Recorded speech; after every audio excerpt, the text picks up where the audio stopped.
मृतक पूर्व पार्षद गुड्डू कलीम के घर हुई चोरी में 2 आरोपियों को गिरफ्तार कर लिया गया है। उज्जैन के नीलगंगा थाना क्षेत्र के वजीर पार्क कॉलोनी में गुरुवार रात एक मकान में चोरी की घटना का खुलासा हुआ है। गौरतलब है कि पूर्व पार्षद और होटल व्यवसायी गुड्डू कलीम की षड्यंत्र पूर्वक परिजनों ने हत्या कर दी थी। घटना स्थल पर जब आरोपी को पुलिस लेकर पहुंची तो वहां घर का सामान बिखरा मिला। प्रथम दृष्टया ज्ञात हुआ कि यहां चोरी की घटना को अंजाम दिया गया है। पुलिस ने जांच की तो मृतक पूर्व पार्षद के परिजन ने ही चोरी की घटना को अंजाम दिया है, जिसमें जम्मू और परवेज का नाम सामने आया है। पुलिस ने मामले में प्रकरण दर्ज कर प्रकरण को विवेचना में लिया है। थाना प्रभारी विवेक कनोडिया ने बताया कि गुड्डू कलीम की हत्या में बेटे आसिफ को आरोपी बनाया था, जिसके बाद घटना स्थल को भी सील कर दिया था। जब घटना स्थल का मौका मुआयना करने के लिए आरोपी आसिफ को पुलिस मृतक गुड्डू कलीम के घर लेकर पहुंची तो वहां रखा सोना, चांदी और नकदी रुपए के साथ साथ तमाम जरूरी कागजात भी नहीं मिले। सीसीटीवी फुटेज और मुखबिर की सूचना पर 2 आरोपियों के नाम सामने आए हैं।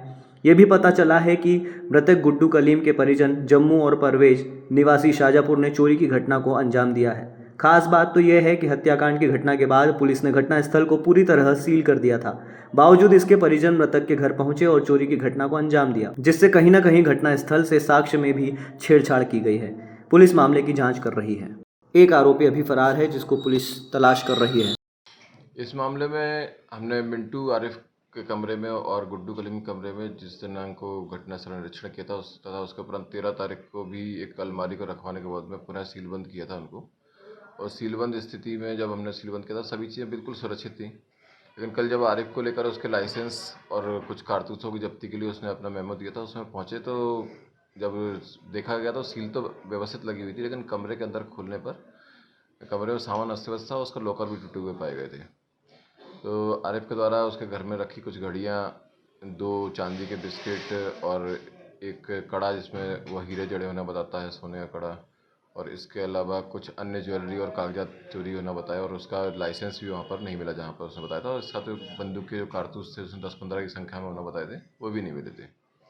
तब ऐसी स्थिति में जब मौके का मुआयना किया गया तो पीछे के दरवाजे में पेंचकस जैसे किसी चीज़ से खोलने के निशान थे और तत्काल मौके पर, क्योंकि अन्य कोई व्यक्ति बाहर ही नहीं था, पूछताछ की गई तो आरिफ के द्वारा बताया गया कि उनके जो समधी वो जमाई है जम्मू उर्फ निजामुद्दीन नसीरुद्दीन, जो कि शाजापुर के रहने वाले हैं, ये और इनके एक और भाई जो चचेरे भाई हैं पारू और परवेज, ये दोनों इस कमरे में पीछे खिड़की में सो के घुसे थे।